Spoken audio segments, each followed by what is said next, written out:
जी तो कुछ कुछ कर रहे भोजपुरी का लाइन लेके आधा याद है आधा नहीं याद।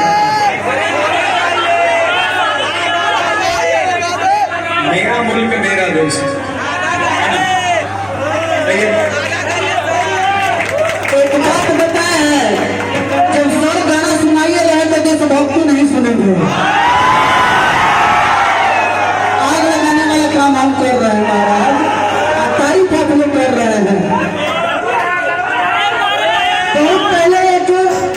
बहुत पहले गाना आया था जो मार्केट में बहुत ज्यादा हिट हो गया था। उस गाना में लिखा गया था कि चलते चलते हुई रुक जाता हूँ मैं, चलते चलते हुई रुक जाता हूँ मैं, क्या यही प्यार है? प्यार वाला ये कमजोरी का लक्षण है, इलाज करने तुरंत ठीक हो जाओगे। तब तक एक लड़का और खड़ा होकर के कहता है कि डार्लिंग मुन्नी बदनाम है डार्लिंग के लिए, नहीं कर सकते हो। हमारे जैसा इंसान क्या कहेगा कि हसरत इश्क नाकाम न होने देंगे, हसरत इश्क नाकाम न होने देंगे और दिन की दुनिया में कभी सामन होने देंगे।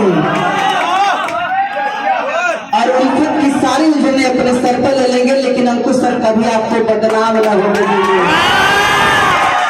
तब तक फिर एक पिक्चर में गाना आया था, कहते हैं ना कि साजन मेरा उससे पार है मिलने को नहीं देता।